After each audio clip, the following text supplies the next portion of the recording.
रज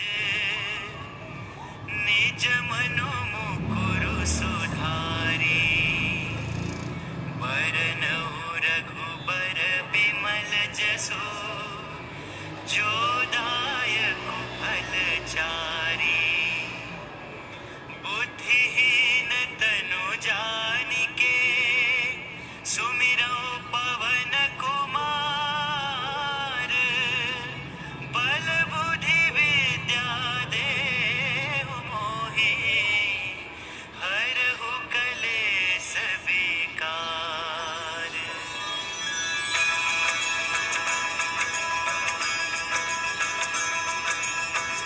जय हनुमान ज्ञान गुण सागर जय कपीस तिहु लोक उजागर रामदूत अतुलित बल धामा अंजनी पुत्र पवन सुत नामा।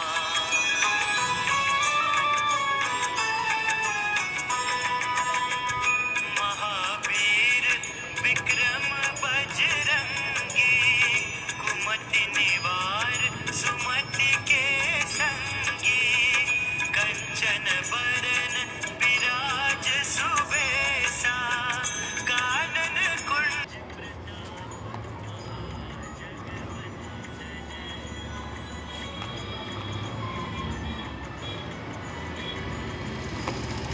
जय स्वामीनारायण प्रभु, जय श्री राम।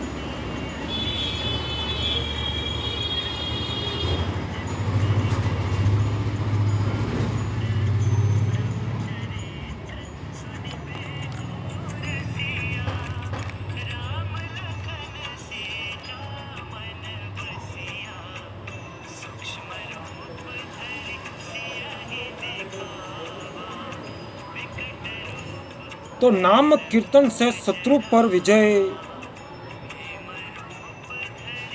775 के लगभग की बात है कि एक क्षत्रिय युवक अपनी पत्नी को साथ लेकर श्री जगन्नाथ जी के दर्शनार्थ पुरी जा रहे थे। पत्नी गर्भवती थी। उस समय मोटर रेलगाड़ी आदि सवारियां थी नहीं। अंत वे धीरे धीरे पैदल की यात्रा कर रहे थे। रात्रि के समय जब वे कोतुलपुर थाने के अधीन लवग्राम में पहुंचे तब वहां उन्होंने विश्राम करने के लिए एक गृहस्थ का दरवाजा खटखटाया। गृहस्थ ने उनका इतना बड़ा सत्कार किया कि मानो कोई बहुत पुराना मित्र आया हो और वे उसके आने की आशा से इतनी रात तक प्रतीक्षा में बैठे हो। उसी रात्रि में क्षत्रिय युवक की पत्नी ने एक सुंदर पुत्र को उत्पन्न किया। यही शिशु आगे चलकर मल्ल राज्य का आदि संस्थापक हुआ। इसी से इसे आदि मल्ल कहते थे। आदि मल्ल ने जिनके घर जन्म ग्रहण किया वे भी क्षत्रिय थे। उनकी उपाधि थी मल्ल। इसीलिए इन राजाओं की उपाधि मल्ल और इनके राज्य का नाम मल्लभूमि हुआ।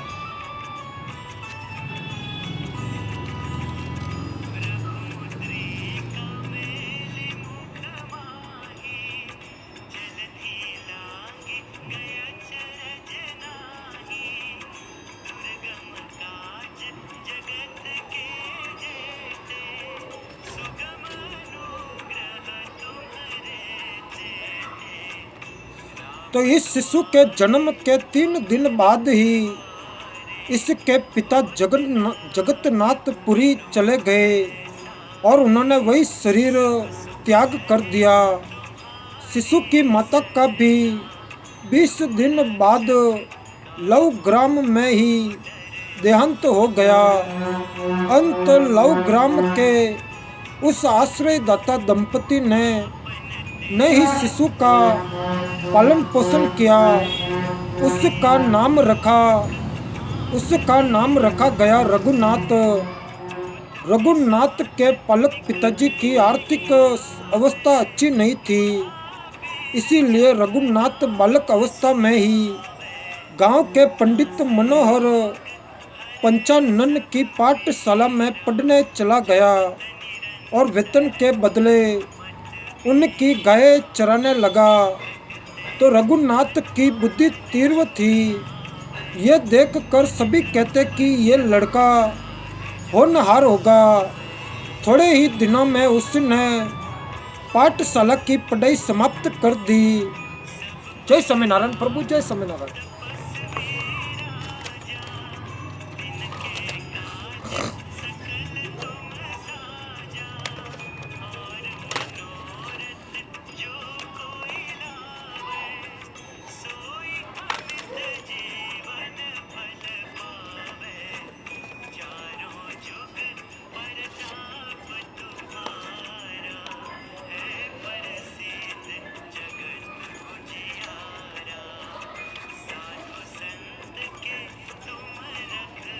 तो एक दिन रघुनाथ जी पंडित पंचानन महाशय की गाय चराने खेत गया था, किंतु जब दोपहर तक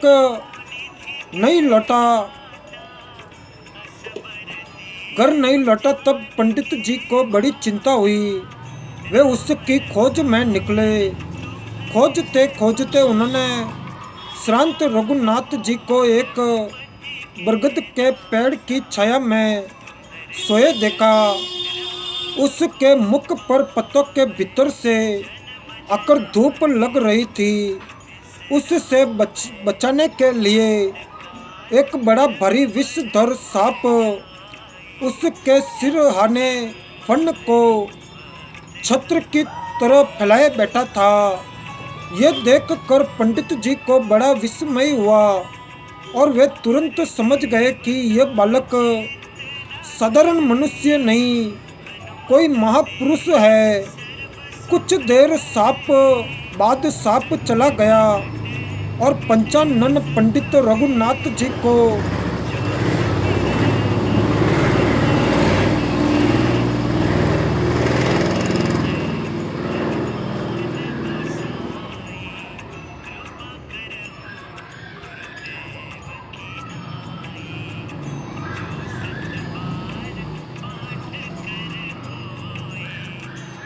पंचानन पंडित जी रघुनाथ जी को लेकर घर लौटे। कुछ समय बाद लव ग्राम के राजा की मृत्यु के अनंतर ये रघुनाथ ही वहाँ के राजा बनाए गए। तब से मल्ल राज्य का आरंभ हुआ। रघुनाथ जी के मरने पर उनके पुत्र जयमल राजा हुए। वे प्रद्युम्नपुरा को जीत कर अपनी राजधानी लवग्राम से वहां ले आए। तो प्रद्युम्नपुर में एक के बाद एक राजा होते गए। 12वीं पीढ़ी में खड़गमल हुए, जिन्होंने वर्तमान खड़गपुर को जीता और उसका नाम खड़गपुर रखा। तत्पश्चात 19वें राजा जगतमल हुए। उन्होंने पास के वन में नई राजधानी स्थापित की और अपने कुल देवता के नाम पर उसका नाम विष्णुपुर रखा और वे वही आकर रहने लगे।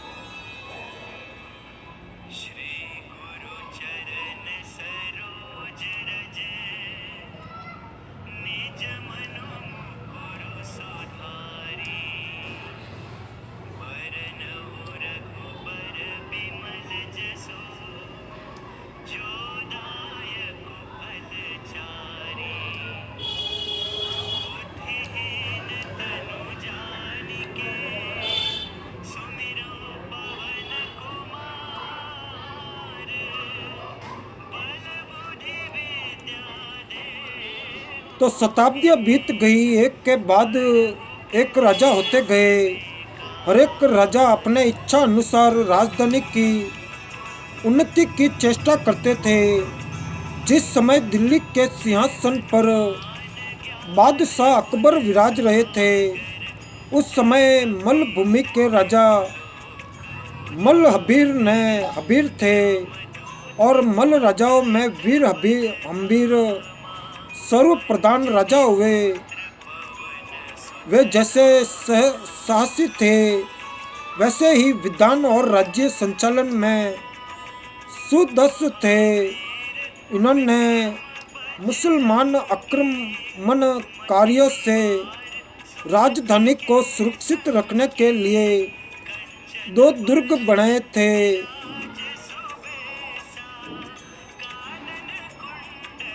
इन्हीं वीर हम्बीर के समय पठान सेनापति दाऊद खान ने विष्णुपुर पर आक्रमण किया।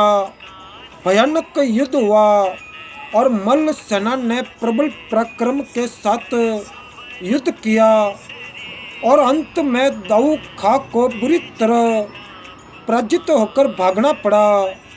इस युद्ध में पठानों की सेना के इतने आदमी मरे कि युद्ध स्थल सैनिकों के मुंडों से भर गया। इसी से उस स्थान का नाम मुंडमाला घाट पड़ा। यह स्थान वर्तमान में विष्णुपुर से 3 मील पर नदी के किनारे स्थित है। वहाँ दुर्ग का ध्वंस शेष अब भी दिखाई पड़ता है। कई वर्ष हुए, बाढ़ के प्रभाव में मिट्टी बह जाने से एक बड़ी तोप मिट्टी के नीचे से निकली थी। वही तोप इस समय विष्णुपुर की फौजदारी अदालत के सामने रखी है। तो वीर हम्बीर बड़े ही योद्धा और विष्णु भक्त थे। वीर हम्बीर के समय से ही मल्ल वंशीय राजाओं ने वैष्णव धर्म की दीक्षा लेनी शुरू की और वैष्णव धर्म के प्रचारार्थ वे इच्छा अनुसार खर्च करने लगे। तो राजा वीर हम्बीर अपने प्रारंभिक जीवन में वैष्णव धर्म के संबंध में विशेष नहीं जानते थे। एक बार वृंदावन से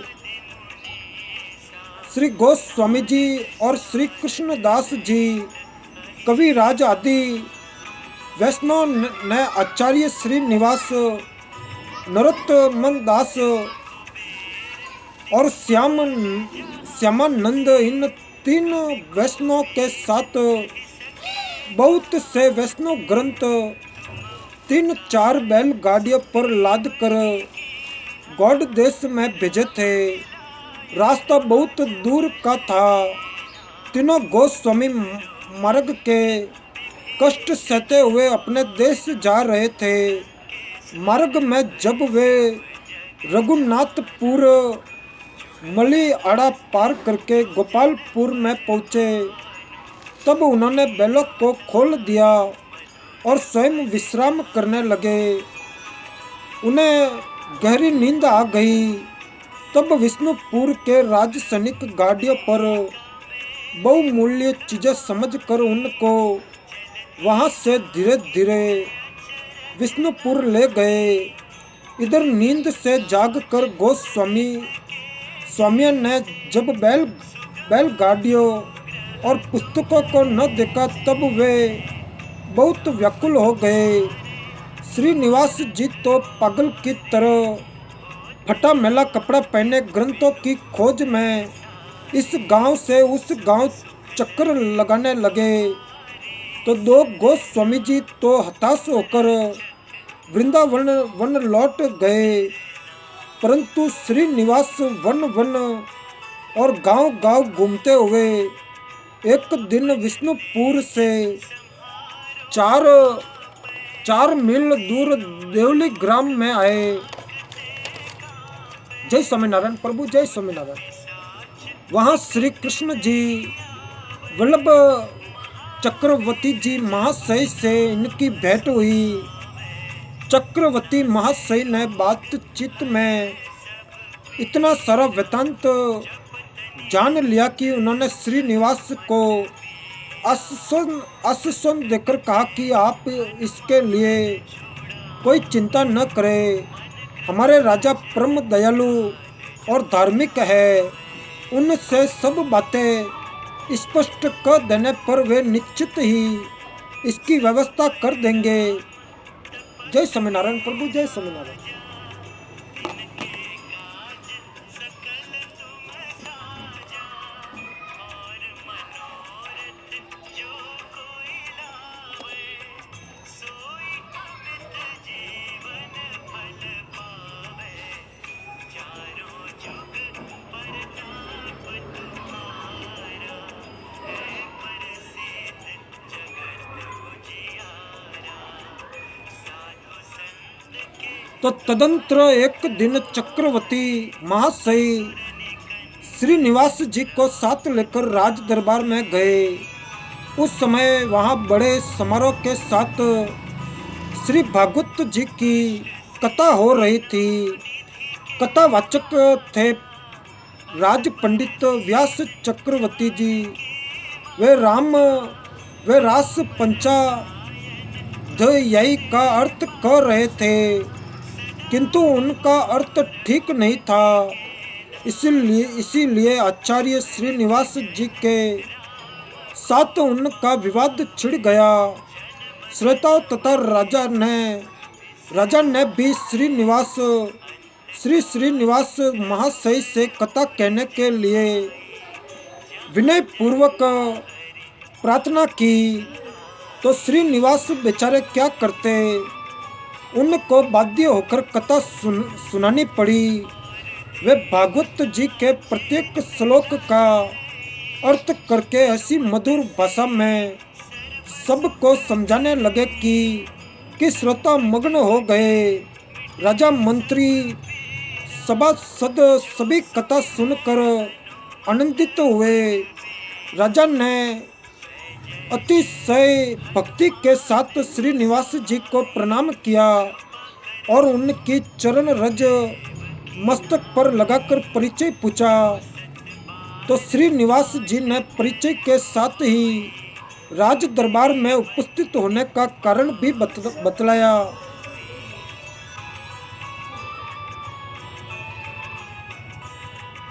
तो श्रीनिवास जी आचार्य की बात सुनकर राजा अपने बुरे काम के लिए पश्चाताप करने लगे तथा हाथ जोड़कर उनसे बोले कि महाराज, सचमुच ये बहुत बड़ा भाग्य था कि हमने गाड़ी सहित आपकी पुस्तकों को यहाँ रखा, नहीं तो आप जैसे महापुरुष मेरे दरबार में क्यों आने लगे।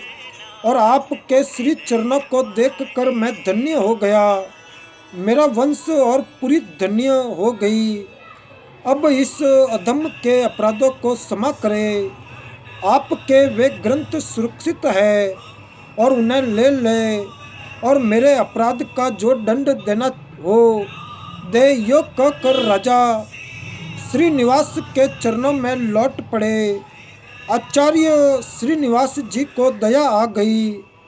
उन्होंने राजा को सावना दी की और बाद में आषाढ़ मास की कृष्ण तृतीया को उनको श्री राधा कृष्ण मंत्र की दीक्षा दी। तब से मलभूमि के राजा वैष्णव धर्म की दीक्षा ग्रहण करने लगे।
तो राजा वीर हम्बीर परम वैष्णव थे। राजा के अनुरोध से आचार्य श्रीनिवास कुछ दिन विष्णुपुर रहे और कुछ समय बाद राजा गुरुदेव श्रीनिवास जी को साथ लेकर वृंदावन गए और वहाँ के सब तीर्थों में घूम फिर कर वापस राजधानी लौट आए। वृंदावन से आकर राजा ने राजधानी को वैष्णव धर्म की शिक्षा के अनुसार सजाना आरंभ किया। बहुत धनराशि व्यर्थ करके यमुना कालिंदी, श्याम कुंड और राधा कुंड नामक 4 तालाब बनवाए। विष्णुपुर के पास ही 2 और गांवों के नाम द्वारका और मथुरा रखे गए। यही सब देख कर वैष्णव कवि और साधुओं ने विष्णुपुर को गुप्त वृंदावन कहा।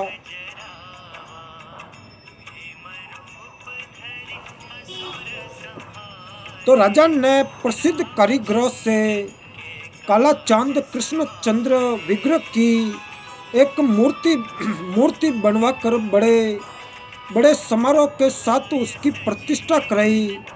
वे अपने जीवन काल में काला चांद देव का मंदिर न बनवा सके। बाद में उनके सुयोग पुत्र रघुनाथ सिंह ने मंदिर निर्माण करवाया।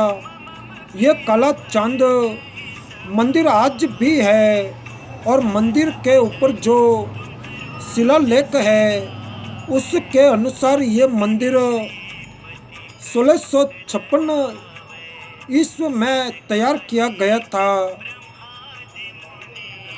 राजा रघुनाथ जी का भगवत प्रेम और श्री मदन मोहन जी की स्थापना। तो वीर हम्बीर की मृत्यु के बाद उनके पुत्र रघुनाथ जी वहाँ के राजा हुए। वे भी पिता की भांति साहसी योद्धा और बुद्धिमान थे। राजमहल के नवाब शाह सुजा ने एक दिन किसी बहाने से रघुनाथ जी को अपने दरबार में बुलाकर उन्हें बंदी कर लिया। अंत में उनके वीर तत्व और साहस की परीक्षा के लिए नवाब ने अपने एक दुष्ट घोड़े की पीठ पर चढ़ाकर दौड़ आने की रघुनाथ को आज्ञा दी। घोड़ा बहुत ही उद्यत था पर रघुनाथ जी बड़ी बहादुरी से उनको वश में रखे हुए दौड़ाकर वापस ले आए। इससे नवाब पर बहुत प्रसन्न हुए और रघुनाथ जी को बंधन मुक्त करके उनके साथ मित्रता की।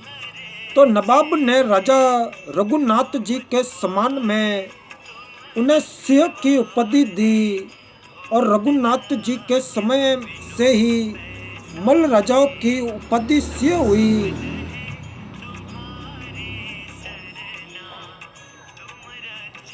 और नवाब से विदा लेकर राजा रघुनाथ सिंह विष्णुपुर की ओर चलते चलते वे एक गांव में पहुँचे। वे पूरे वैष्णव थे, ब्राह्मण के सिवा अन्य किसी के घर नहीं खाते थे।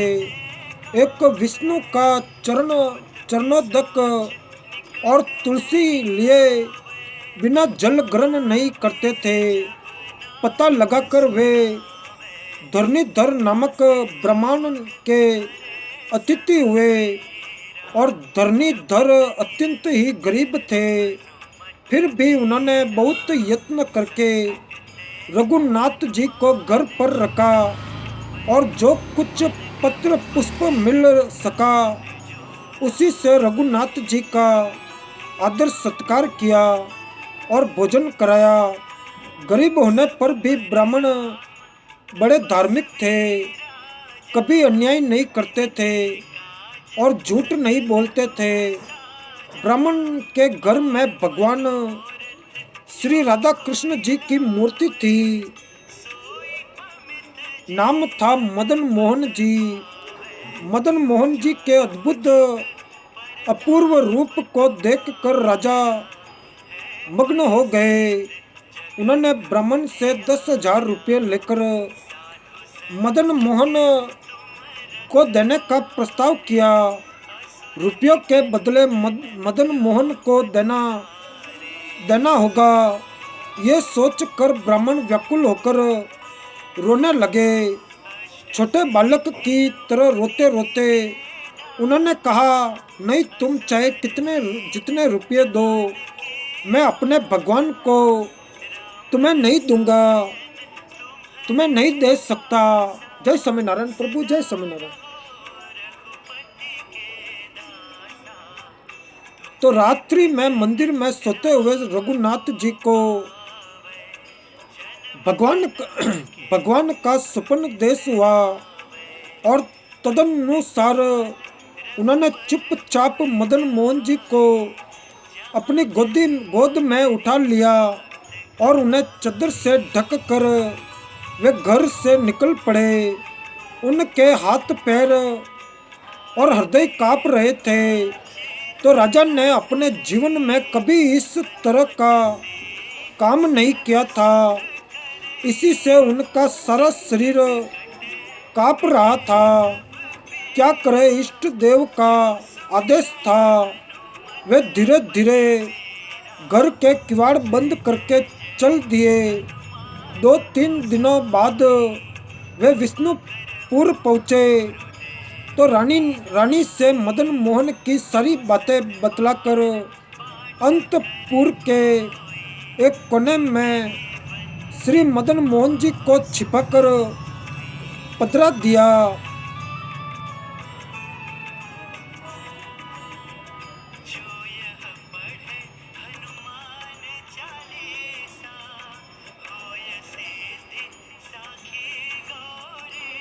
तो ब्राह्मण धरणीधर सवेरे जगे और नृत्य की भांति फूल तोड़ना चले गए। जय स्वामीनारायण प्रभु, जय स्वामीनारायण।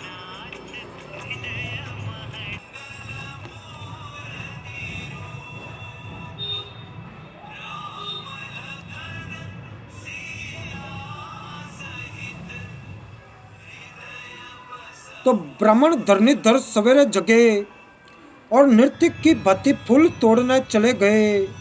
लौट कर जब मंदिर के किवाड़ खोले तब देखा कि वहाँ न तो भगवान श्री मदन मोहन जी है और न राजा रघुनाथ ही है। ब्राह्मण बहुत दुखी हुए और सिर पीट कर रोने लगे। उन्हें निश्चय हो गया कि रघुनाथ ही मदन मोहन जी को लेकर भाग गए हैं। ये सोचकर ब्राह्मण जिस अवस्था में थे उसी अवस्था में शोक से व्याकुल होकर रघुनाथ और मदन मोहन जी की खोज में घर से निकल पड़े। धरणीधर ब्राह्मण अनेक जगह घूमते घामते अंत में एक दिन विष्णुपुर पहुँचे। वहाँ वे करीब 1 मास तक घर घर भटके पर कई श्री मदन मोहन जी का पता न चला। तब वे प्राण त्याग का विचार करके नदी तट पर पहुँचे। जय स्वामीनारायण प्रभु, जय स्वामीनारायण।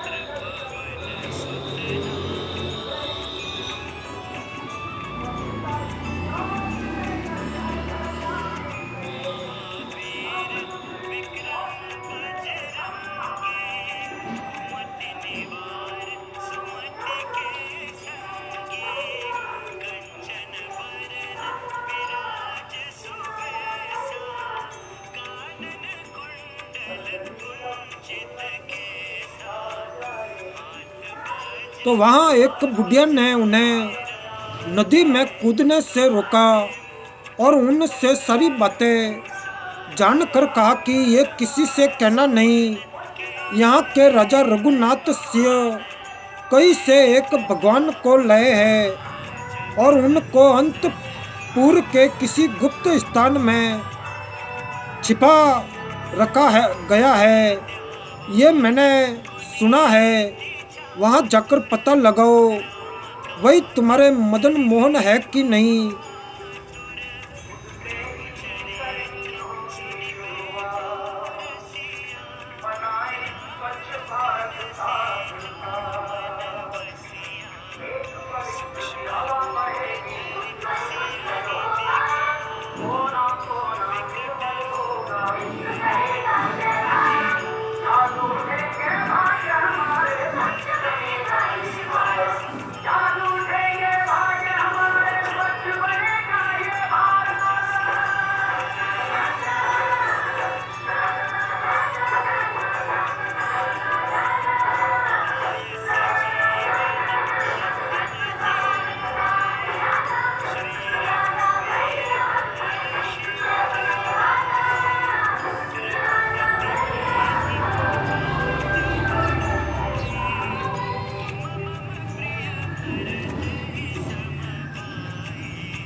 तो वहाँ एक बुढ़िया ने उन्हें नदी में कूदने से रोका और उनकी सारी बातें जानकर कहा कि ये किसी से कहना नहीं।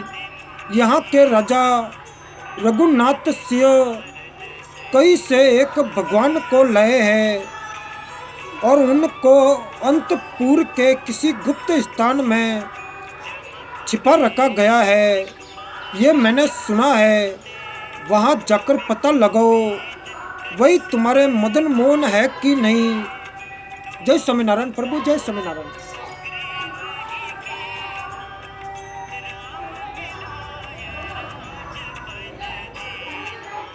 वृद्धा की बातें सुनकर ब्राह्मण बहुत प्रसन्न हुए और राजा के दरबार में उपस्थित हुए। राजा ने ब्राह्मण को पहचान लिया तथा उनका श्रद्धा भक्ति पूर्वक बहुत आदर सत्कार करके धन रत्न आदि जो भी वे लेना चाहे देने को कहा। तो ब्राह्मण रोते रोते बोले, राजन मैं गरीब हूँ और गरीब ही रहना चाहती हूँ। धन दौलत लेकर भी क्या करूँगा, इनकी मुझे आवश्यकता नहीं है। आप मेरे भगवान मदन मोहन को ले आए हैं, उनको मुझे लौटा दीजिए।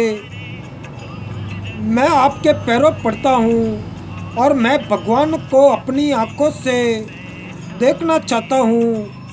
कृपया मुझे एक बार मेरे भगवान को दिखला दीजिए।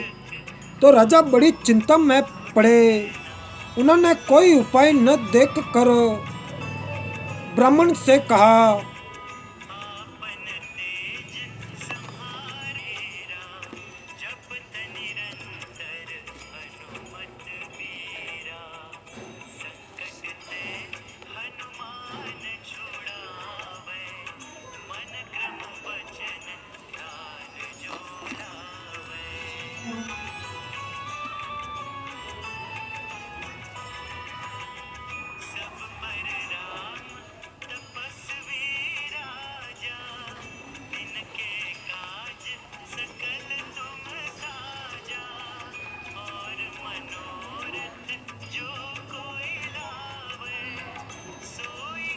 आप मेरे भगवान मदन मोहन जी को ले आए हैं, उनको मुझे लौटा दीजिए।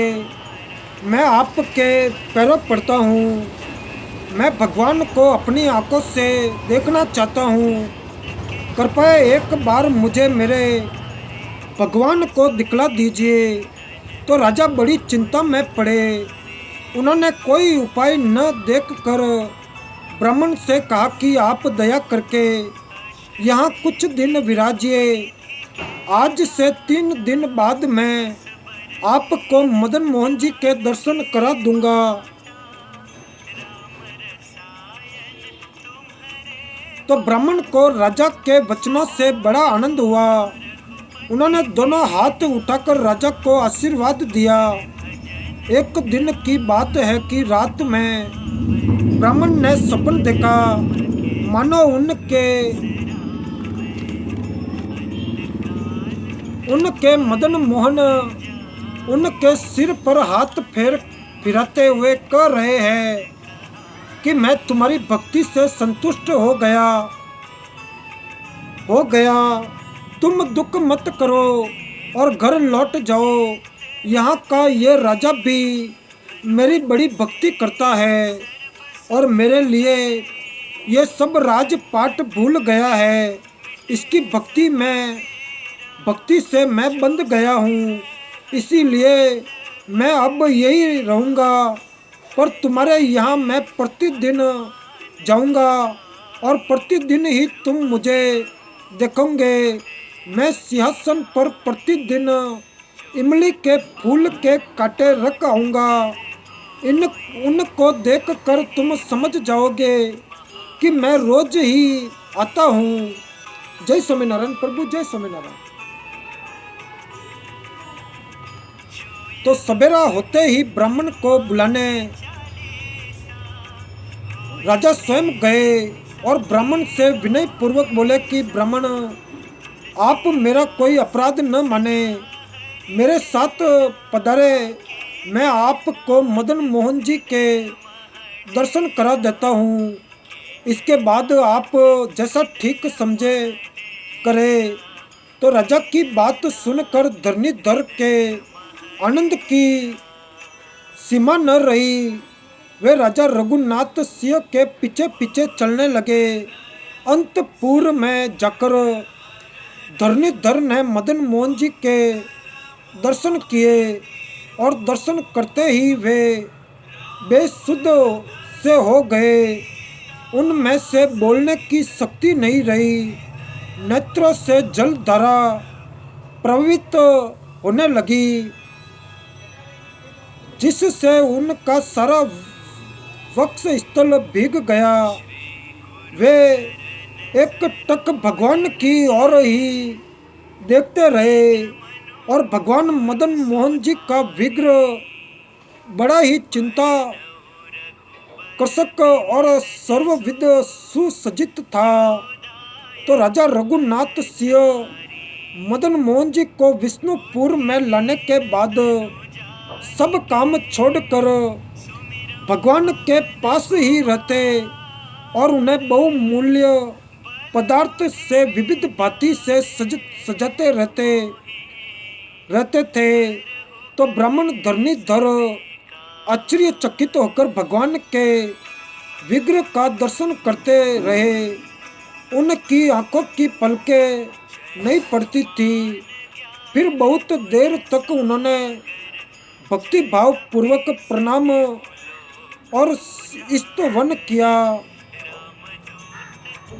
तो राजा ने ब्राह्मण से बहुत प्रार्थना की, पैर पकड़े, हाथ जोड़कर अनुरोध किया कि आप विष्णुपुर में रहिए। उन्होंने जमीन देनी चाहिए, घर बनवा देना चाहा, यहाँ तक कि मदन मोहन भगवान की पूजा अर्चना का भार देना चाहा। परंतु ब्राह्मण किसी तरह भी विष्णुपुर रहने के लिए राजी नहीं हुए। हाथ जोड़कर बार बार भगवान को प्रणाम किया। जय स्वामीनारायण प्रभु, जय स्वामीनारायण।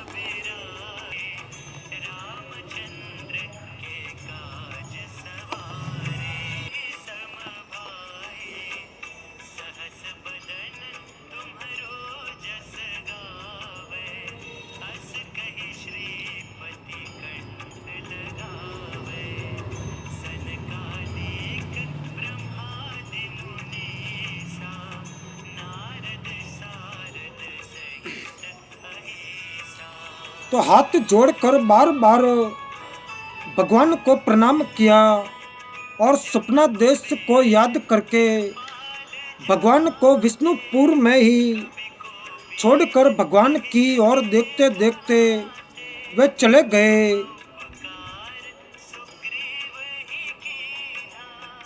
तो एक बार रथ यात्रा। जय स्वामीनारायण प्रभु, जय स्वामीनारायण।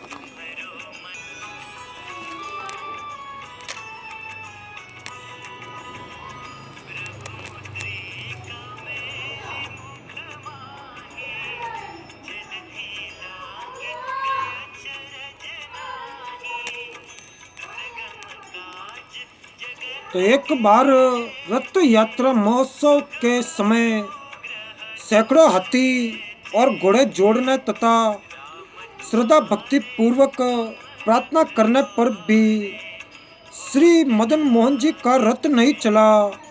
कारण यह था कि एक बुढ़िया वीर सिंहपुर से रथ यात्रा के दर्शनार्थ आ रही थी। वह थक कर रास्ते में गिर पड़ी। उसको दर्शन दिए बिना रथ आगे नहीं बढ़ता था। आखिर उसे पालकी में बैठाकर लाया गया, तब रथ चला। इन्हीं भक्त रघुनाथ जी के पवित्र वंश में कुछ पीढ़ियों के बाद 1712 में गोपाल सिंह राजा हुए। वे परम वैष्णव थे। दिन रात केवल भगवत नाम का जप किया करते। राज कार्य से उदासीन से रहते और हरि नाम माला हाथ में लिए भक्तों के साथ धर्म चर्चा करते तथा वैष्णव ग्रंथ पढ़ते रहते। रास्ते में कई किन्हीं वैष्णव साधु सन्यासी को देखते तो उन्हें दरबार में ले आते और बड़े भक्ति भाव से उनकी सेवा पूजा करते। तो भक्त राजा गोपाल सिंह ने अनेकों वैष्णव को बहुत सी करहीन भूमि दान की थी। उन सब वैष्णव के वंशधर विष्णुपुर में आज भी उसे भोग रहे हैं।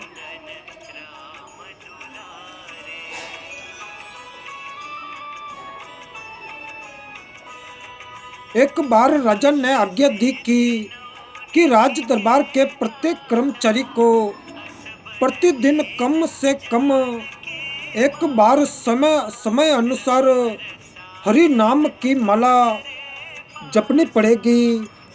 जो नहीं जपेगा उसे दंड दिया जाएगा। सब माला मंगाकर नृत्य जपने लगे। कुछ दिनों बाद अंतपुर की सेविकाओं तथा महिलाओं ने भी प्रतिदिन माला जपनी शुरू कर दी। उसके बाद एक दिन राजा ने यह आदेश दिया कि राजधानी विष्णुपुर के प्रत्येक व्यक्ति को प्रतिदिन माला जपनी पड़ेगी। बूढ़े, युवक, बालक, बालिका, स्त्री सभी को दिन में कम से कम एक बार माला अवश्य जपनी ही होगी। तो राजा की आज्ञा थी। बाध्य होकर सब लोग भगवान नाम जपने लगे। दिन में कम से कम एक बार सभी को हरि नाम की माला लेकर बैठना पड़ता था। बहानाबाजी करके बचने का कोई रास्ता न था, क्योंकि प्रत्येक मनुष्य प्रतिदिन माला जपता है या नहीं, ये जानने के लिए राजा ने बहुत से गुप्तचर नियुक्त कर रखे थे और स्वयं राजा भी समय समय पर छिपे वेश में घूम कर देखा करते थे। समय असमय का कोई हिसाब नहीं था। जिस किसी समय भी दिन में एक बार माला जपनी थी, क्योंकि राजा ने माला जपने का समय निश्चित नहीं किया था। लोग भोजन करने जाते, परंतु रसोई होने में या परसने में कुछ देर होती तो उसी समय हाथ में माला लेकर बाहर बैठ जाते और जप करने लगते। तो राजा गोपाल सिंह का ये कार्य वह बहुत ही स्तुत्य था। सच्चा हितैषी बंधु तो वही है जो किसी प्रकार भी अपने आत्मीय को भगवान में लगा दे।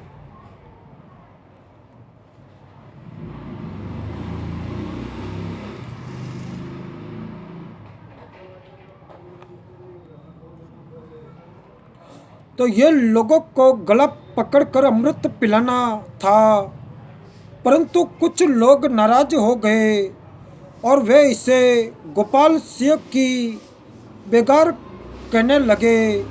आगे चलकर ये एक साधारण कहावत हो गई कि बांकुड़ा और विष्णुपुरा के आस पास आज भी इसका प्रचार है कि जब कोई काम करने के बाद अपनी मजदूरी या लाभ नहीं पाता, तब उस काम करने को वह गोपाल की बेगार कह देता।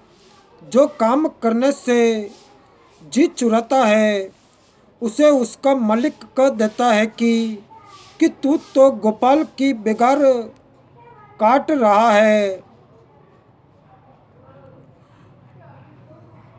कुछ लोग गोपाल सिंह के इस कार्य को अन्याय और अत्याचार बतलाते थे। उन्हें देखना चाहिए कि आज क्या हो रहा है। जबरदस्ती भगवान का नाम छुड़ाया जा रहा है, मानो अमृत का प्याला छीन कर गला पकड़कर जबरन विष पिलाया जा रहा है। रूस जैसे देश में भगवान की सत्ता मानने वाले को दंड देने का विधान बनाया गया था। यहाँ भारत की संसद में भगवान का स्मरण करके काम शुरू करने का प्रस्ताव गिर गया तो प्रजा को ईश्वर के मानने से बलपूर्वक रोकना एक दल का सिद्धांत है। पर इन लोगों को आज लोग बुरा नहीं कहते, लेकिन जो भगवान की ओर लगाने में बलपूर्वक काम लेता है उसे अत्याचारी बताया जाता है। कैसी विडंबना है।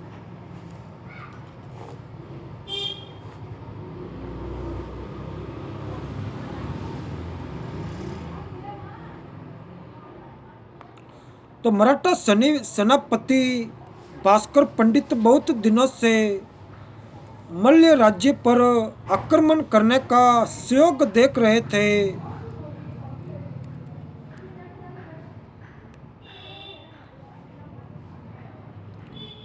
परंतु मल्ल सैनिकों की शक्ति और युद्ध कौशल देखकर उन्हें आक्रमण करने का साहस नहीं होता था।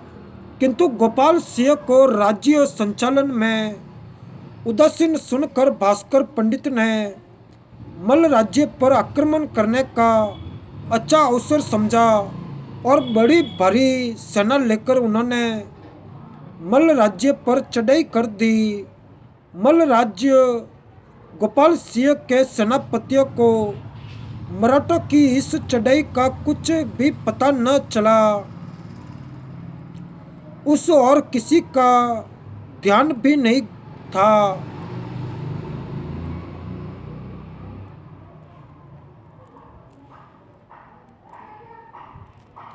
मराठों की सेना मुंडमाला घाट पर आकर डट गई।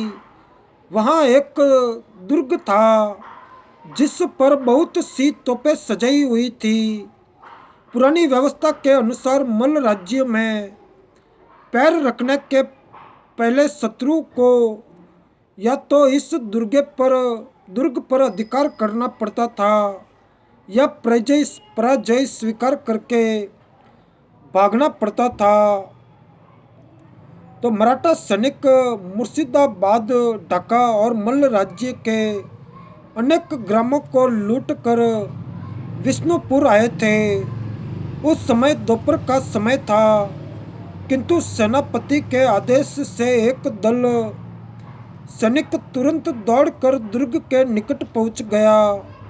पर दुर्ग पर बहुत सी तोपें सजी देखकर उसे बड़ा भय हुआ और उसके आगे बढ़ने की चाल मंद पड़ गई। मराठा सेनापति भास्कर पंडित के सौभाग्य से उस समय दुर्ग में सैनिकों में से कोई न था और दुर्ग के सैनिक इच्छा अनुसार जहाँ तहाँ स्वच्छंद विचरा करते थे। नहीं तो भास्कर पंडित को वही पराजय स्वीकार करनी पड़ती। तो मराठा सैनिक और आगे बढ़े। इसी समय दुर्ग के एक तोप चालक ने उनको देख लिया। उसने तलाक दुर्ग के भीतर जाकर तोपे दागनी आरंभ कर दी। तोपों की आवाज सुनकर मल्ल राज्य के अन्य सैनिक भी दौड़ आए और तोपे दागने लगे। तोपों के मुंह से गोले बरसने लगे और मराठा सैनिक मरने लगे। दुर्ग में केवल 15 सैनिक थे। उन्होंने देखा कि अत्यंत समीप आ जाने के कारण मराठा सैनिकों पर गोलों की मार ठीक नहीं पड़ रही है। तब उन्होंने बंदूकें चलाना शुरू किया और एक आदमी ने दौड़कर सेनापति को सूचना दी कि राजा गोपाल सिंह ने मराठा सेनापति भास्कर पंडित के आक्रमण की बात सुनकर सेना की एक टुकड़ी मुंडमाला घाट की ओर भेजी। भयंकर युद्ध छिड़ गया। मल्ल सेना संख्या में कम थी, पर वह प्राणपण से लड़ने लगी। मराठों के भी बहुत सैनिक मरे, परंतु अंत में उन्होंने दुर्ग पर अधिकार कर लिया। तब शेष मल्ल सेना धीरे धीरे हटकर राज दरबार में आ गई। युद्ध में विजय पाकर भास्कर पंडित आनंदित हो विष्णुपुर की ओर बढ़ने लगे। बीच बीच में रात हो जाने के कारण सेनापति ने रास्ते के पास ही पड़ाव डाल दिया। इस समय विष्णुपुर में जहां फौजदारी और दीवानी अदालत है, वही भास्कर पंडित ने छावनी डाली थी। इससे अब भी उस जगह का नाम मराठा डांगा है। गढ़ की सेना ने भाग कर राजा को सूचना दी।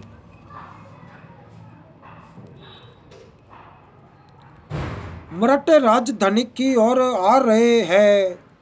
यह जानकर राजा ने प्रजा को आदेश दिया कि सब लोग अपनी धन संपत्ति और परिवार को लेकर भीतरी दुर्ग के अंदर चले आवे। प्रजा भयभीत हो गई। जिसके पास जो कुछ था लेकर बाल बच्चों सहित सब ने दुर्ग में आश्रय लिया। कुछ लोग धन संपत्ति को वही छोड़कर केवल अपने प्राण बचाने के लिए ही दुर्ग में दौड़ आए। अपनी सेना की पराजय की बात सुनकर राजा गोपाल सिंह ने सोचा कि अब कोई उपाय नहीं है। तब उन्होंने विश्वास पूर्वक दुर्ग में सबको हरि नाम कीर्तन करने की आज्ञा दी। यद्यपि उस समय भी गढ़ में 40,000 शिक्षित सेना मौजूद थी।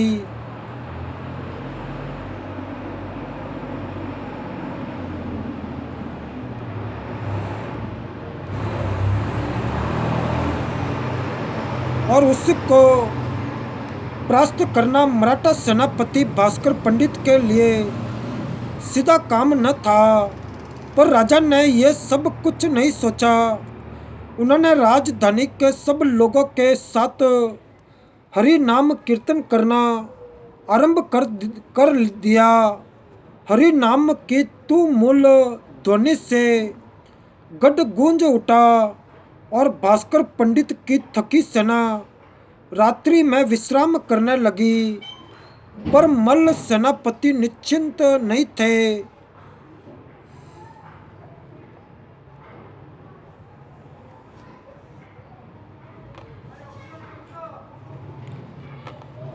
तो राज्य में एक संस्थाली सेना थी। वे लोग बहुत विश्वासी और साहसी थे। अंतपुर की रक्षा में चारों ओर उनके नियुक्त कर दिया गया। मल्ल सेनापतियों ने प्रतिज्ञा ली कि प्राण भले ही चले जाए, मराठों को गढ़ की ओर एक पैर भी नहीं बढ़ने दिया जाएगा। इसी उद्देश्य से उन्होंने राजा की आज्ञा की कोई प्रतीक्षा न करके मलभूमि की स्वाधीनता रक्षा के लिए रातों रात गढ़ के चारों ओर सेना सजा दी और बड़ी तोपों को बारूद भर कर तैयार कर लिया। धन भंडारा को राजा प्रसाद के गुप्त स्थानों में छिपाकर रख दिया गया। तो राजा को इन सब बातों का कुछ भी पता न था। वे तो गढ़ में प्रजा के साथ मिलकर जोरों से केवल हरि नाम कीर्तन कर रहे थे। सवेरा होते ही मल्ल सेनाओं ने तोपें चलानी शुरू कर दी। मराठे सैनिक भी आ डटे। लड़ाई आरंभ हो गई। मराठे सैनिक दुर्ग पर आक्रमण करने के लिए दुर्ग की खाई पार करने की चेष्टा करने लगे, किंतु बड़े बड़े तालाबों से खाई में जल प्रवाहित करने की सुव्यवस्था होने के कारण खाई का पानी बरसाती नदी के प्रवाह की भांति बड़े जोरों से बह रहा था। जय स्वामीनारायण प्रभु, जय स्वामीनारायण।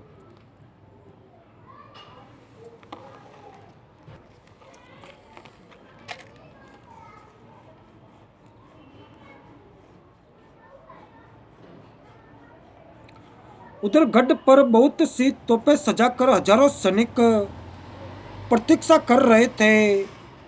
दुर्ग का सुदृढ़ लोहा द्वार बंद था। इससे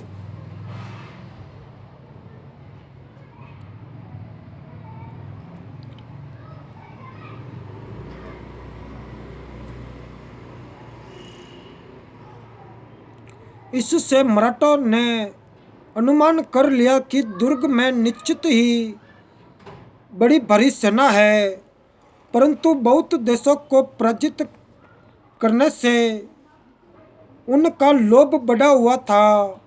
फिर उनका अहंकार भी बढ़ा था। वे तेजस्वी साहसी योद्धा भी थे। अंत मल्ल सेना से पराजय स्वीकार कैसे करते?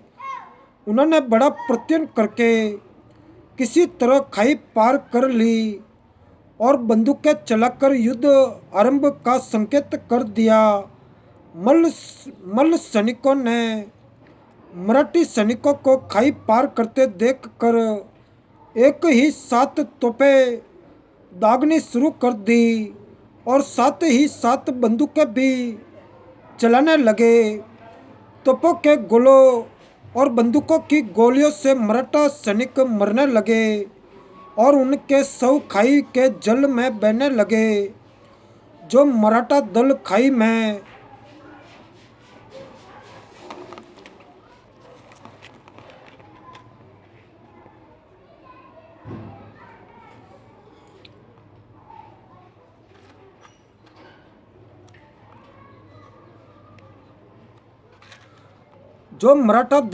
में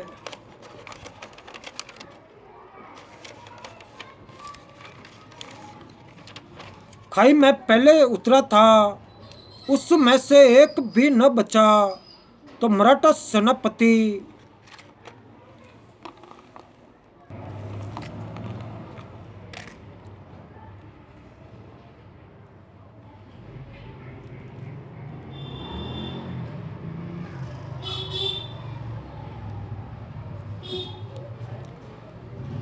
सेनापति भास्कर पंडित ने दूसरे दल को आज्ञा दी कि उसमें से कुछ सैनिक पार हो गए, परंतु द्वार के पास जाते न जाते वे सब भी मारे गए। इस तरह मराठा सेनापति ने 3 बार चेष्टा की, और तीनों ही बार वे विफल रहे। तो मराठा सैनिक मरने लगे और राजा गोपाल सिंह उस समय भी दुर्ग के भीतर हरि नाम कीर्तन कर रहे थे। सब लोग आतुर थे और बड़ी करुणा से तन्मय होकर भगवान का पवित्र नाम कीर्तन कर रहे थे। तो युद्ध के संबंध में वे कुछ नहीं जानते थे। दुर्ग में प्रजा का समय डरते डरते बीत रहा था। लोग तोप बंदूकों की आवाज़ें तो सुन रहे थे, पर युद्ध का क्या परिणाम हो रहा है इसका किसी को पता न था। तो सच्ची अर्थ भक्ति का मानो मूर्तिमान प्रभाव बह रहा था। सामुदायिक सच्ची पुकार प्रार्थना का शुभ परिणाम हुआ और सहज दयालु भगवान का करुणा समुद्र से उमड़ा और उसका कार्य आरंभ हो गया।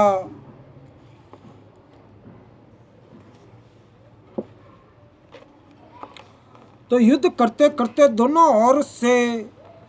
ओर की सेनाएं थक गई।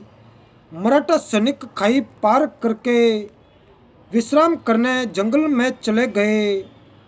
तब मल्ल सेना को भी विश्राम मिल गया। इस बीच में समय पाकर मल्ल सेना तोपों में बारूद भरने लगी और नए नए सैनिकों के दल दुर्ग में आने लगे।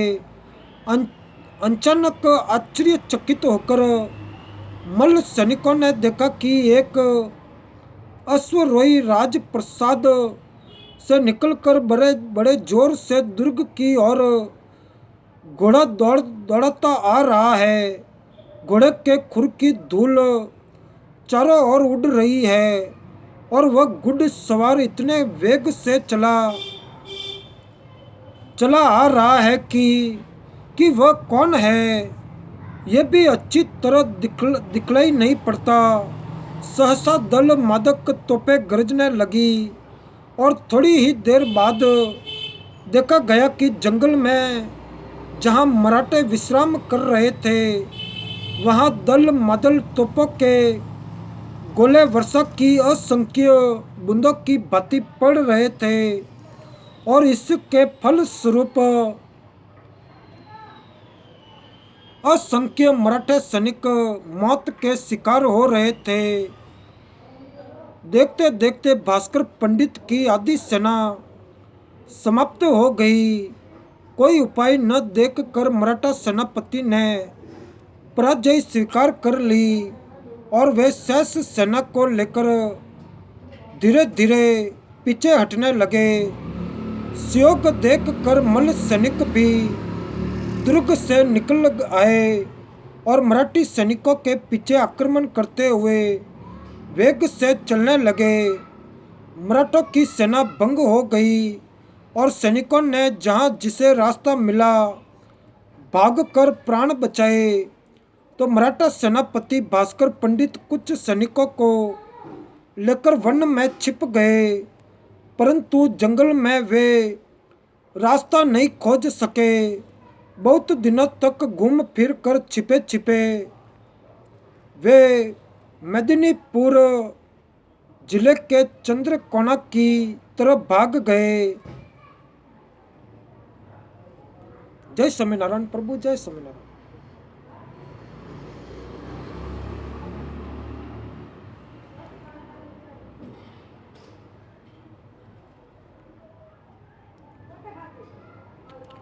इस प्रकार मल्लभूमि के सैनिकों ने दुर्धर्ष मराठों का गर्व चूर्ण कर दिया। दल मादल तोपों के चलाने के संबंध में सबका यह कहना है कि स्वयं प्रभु मदन मोहन जी ने उनको चलाया था। राजा की प्रार्थना से संतुष्ट होकर राजधानी विष्णुपुर का शत्रुओं से उद्धार करने के लिए स्वयं भगवान ने ही आकर तोपें चलाई, जिससे मराठे तो हार कर भाग गए और मल्ल सैनिकों के आनंद की सीमा न रही। राजधानी विष्णुपुर के रास्तों पर सैनिक स्वच्छंद टहलने लगे और राजधानी की प्रजा सैनिकों को अनेक प्रकार के उपहार देने लगी। तो भगवान की भव्य वत्सलता और भगवान में विश्वास से अद्भुत परिणाम का यह ज्वलंत उदाहरण है।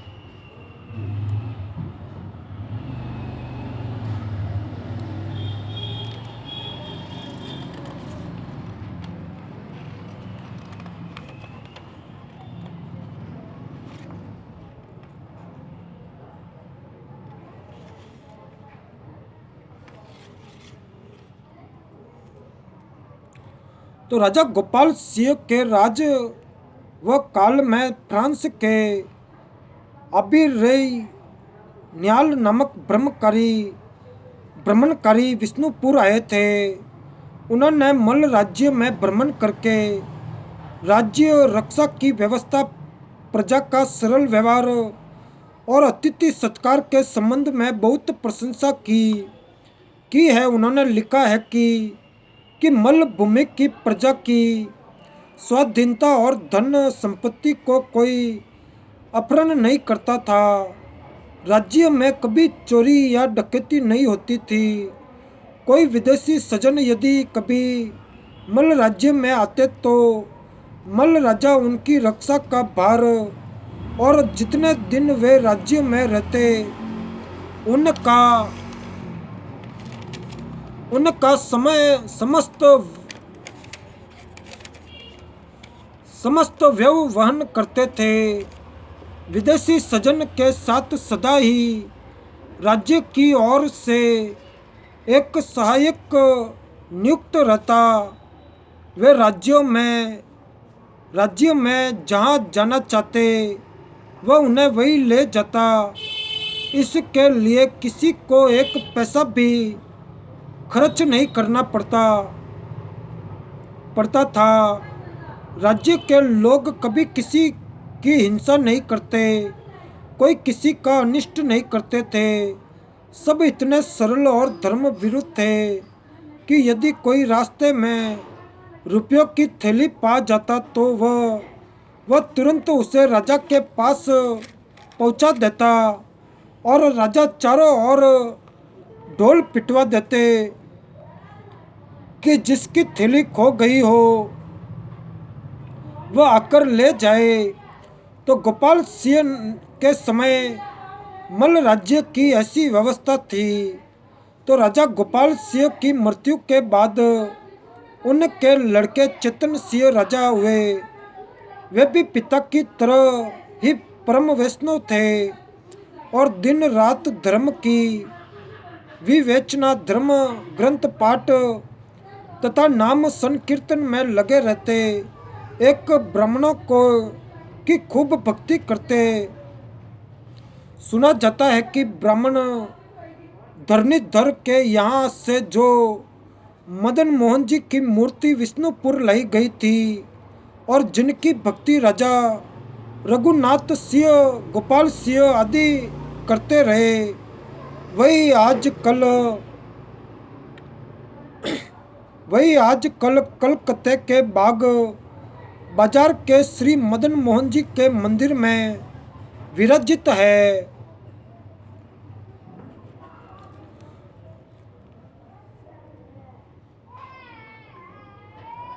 तो विष्णुपुर के राजा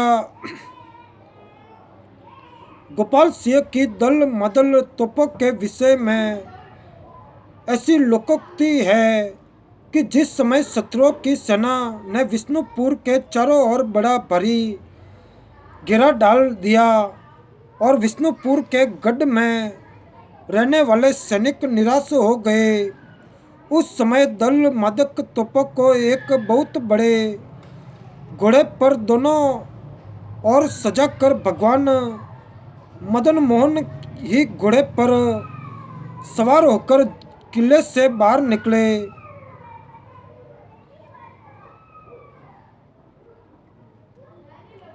और शत्रु सेना के घेरे पर तोप दागते हुए चारों ओर अलात चक्र की तरह घूमने लगे।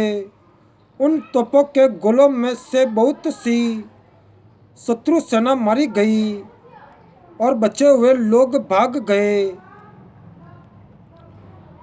तदंतर घोड़ी सहित भगवान किले में लौट आए और तोपों को लाल बाग तालाब पर उतरवा कर स्वयं अपने मंदिर में प्रवेश कर गए। तो शत्रु सेनापति को बड़ा आश्चर्य हुआ और उन्होंने सोचा कि न जाने इनके पास ऐसे कितने घुड़सवार होंगे, जबकि इस एक ही घुड़सवार ने हमारी सेना को परास्त कर दिया। वे भयभीत हो मंत्री सहित घोड़े के पीछे पीछे विष्णुपुर के राजा गोपाल सिंह के पास मंदिर में आकर उनके शरणापन्न हुए। उन्होंने राजा के चारों चरणों में पड़कर अपराध के लिए क्षमा मांगी। तो राजा गोपाल सिंह ने पूछा कि अपराध किस बात का। इस पर शत्रु सेनापति ने सारा हाल आदो प्रांत का सुनाया कि आपके एक ही घुड़सवार वीर पुरुष ने तोपों के गोलों द्वारा हमारी सारी सेना को तहस नहस करके पराजित कर दिया। आपके पास ऐसे कितने वीर पुरुष हैं? तो राजा गोपाल सिंह ने कहा कि हमारे पास तो ऐसा कोई सवार नहीं है जो घोड़े पर तोप बांध कर युद्ध करे। तो सेनापति बोले, ये तो प्रत्यक्ष घटना है। दोनों तोपें लाल बांग के इधर उधर पड़ी है और घोड़ा मंदिर के अहाते में तो मंदिर के दरवाजे के बाहर मौजूद है। ये घुड़सवार को हमने स्वयं इस सभा मंडल में प्रवेश करते देखा है। ये सुनकर राजा को बड़ा आश्चर्य हुआ और दोनों वहां से सभा मंडल के भीतर गए। जय स्वामीनारायण प्रभु, जय स्वामीनारायण।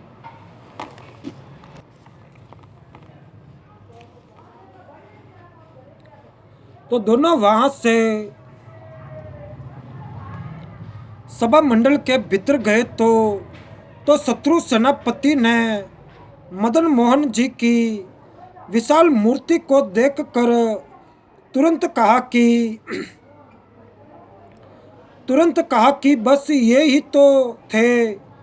तब राजा गोपाल सिंह ने भगवान मदन मोहन के वस्त्रों को देखा तो वे पसीने से भीगे हुए थे। तो राजा गोपाल सिंह करुणा भाव से अश्रुपात करते हुए बोले कि मैं बड़ा ही राज्य लोलुप हूँ। जय स्वामीनारायण प्रभु, जय स्वामीनारायण। जय स्वामीनारायण प्रभु, जय स्वामीनारायण।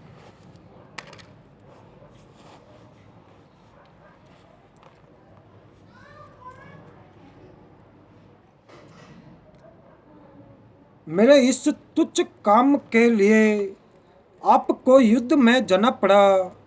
फिर उन्होंने शत्रु सेनापति को आश्वासन देकर आदरपूर्वक विदा कर दिया और कहा कि आप धन्य भाग्य है जो आपको साक्षात भगवान के दर्शन हुए। आपने जो कुछ आश्चर्य देखा है ये सब इन बुद्धि वत्सल शरणागत पालक दया सिंधु भगवान मदन मोहन जी की ही लीला है। उन दोनों तोपों में से एक तो लाल बांध तालाब के कच्चे परकोटे के बाहर पास ही पड़ी हुई अभी मौजूद है और सुना जाता है कि दूसरी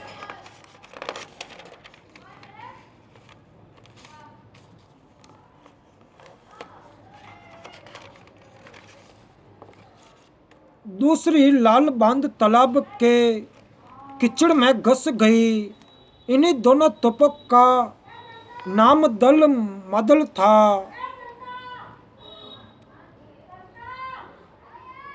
और ये दोनों तोपें राज्यों में पहले से ही थी। यह स्वयं भगवान ही इन्हें लाए, ये तो भगवान ही जाने। पर जो तोप मौजूद है उसकी लंबाई 12.5 फुट और इसके पीछे के गोले का माप करीब 8 फुट है तथा गोले निकालने का तोप का मुंह करीब 1 फुट है।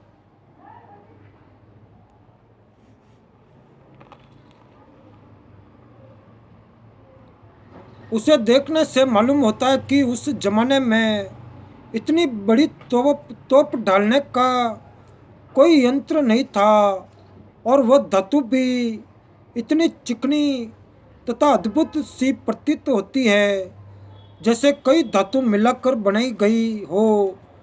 सैकड़ों वर्ष बीतने पर भी उस पर कहीं कोई जंग बिल्कुल नहीं लगा है। दूसरे ये भी आश्चर्य होता कि इतनी गहरी इतनी बड़ी 2 तोपें एक घोड़े पर लादना और उनका चलाना कैसे संभव हुआ। इसी से ये अनुमान होता है कि ये तोपें स्वयं भगवान द्वारा ही लाई हुई है और भगवान के लिए सभी कुछ संभव है। वे असंभव को भी संभव कर सकते हैं। वास्तव में क्या बात है सो तो भगवान ही जाने।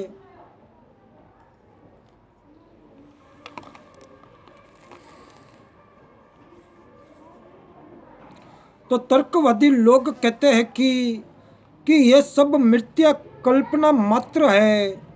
नाम कीर्तन से शत्रु सेना पर विजय प्राप्त करने की बात करना निरा पागलपन है और भगवान ने तोप चलाकर शत्रु को परास्त कर दिया, ये तो सर्वथा अयुक्त है। साथ ही शत्रु सेना सिर पर खड़ी हो और कोई सबको लेकर कीर्तन करने बैठ जाए, ये तो प्रत्यक्ष कर्तव्य व्यक्ति मूर्खता है। तो कर्तव्य की दृष्टि से बात सर्वथा सत्य है। जिनकी भगवान में पूर्ण विश्वास युक्त निर्भरता नहीं है, वे यदि मोहवश भगवान के नाम की मिथ्या आड़ लेकर बैठ जाए अथवा भय से कर्तव्य विमुख होकर अपनी कमजोरी छिपाने के लिए कोई कीर्तन का ढोंग करे तो अवश्य ही उनका कार्य पागलपन और अयुक्त है तथा कर्तव्य विमुक्ता भी स्पष्ट है और उन्हें सफलता भी नहीं मिल सकती। परंतु जिनको पूर्ण विश्वास है उनके लिए न तो यह कल्पना है, न पागलपन और न अयुक्त ही है, उनके लिए तो यह जलवंत सत्य है। प्राचीन तथा अर्वाचीन ग्रंथों में ऐसे बहुत से उदाहरण मिलते हैं जहां भगवान ने भक्तों के कार्य स्वयं किए हैं। बब्रिक ने बताया था कि रण क्षेत्र में केवल श्री कृष्ण जी का ही चक्र चल रहा था। राणा जयमल के लिए भगवान ने उनके शत्रु से लड़कर उसे परास्त किया था और भी अनेकों कथाएं हैं। गीता जी में भगवान ने योग क्षम वहम्यम की प्रतिज्ञा की है। उसके अनुसार भगवान का ऐसा करना स्वाभाविक ही है। चाहिए विश्वास पूर्ण सच्ची निर्भरता।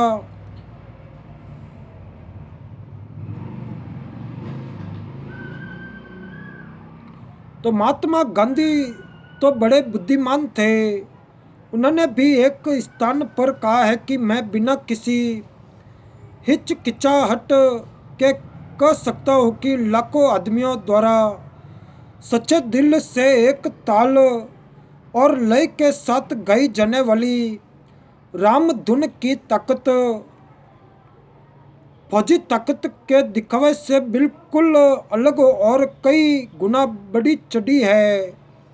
इतने पर भी सर्वसाधारण के लिए उचित और सुरक्षित यही है कि भगवान का स्मरण करते हुए कर्तव्य का पूर्ण रूप से पालन किया जाए। इसमें भगवत विश्वास भी है और कर्तव्य पालन भी। तो विश्वासी पुरुषों को इस इतिहास से अपने विश्वास को और भी सुपुष्ट और सुदृढ़ करना चाहिए। जय स्वामीनारायण प्रभु, जय स्वामीनारायण।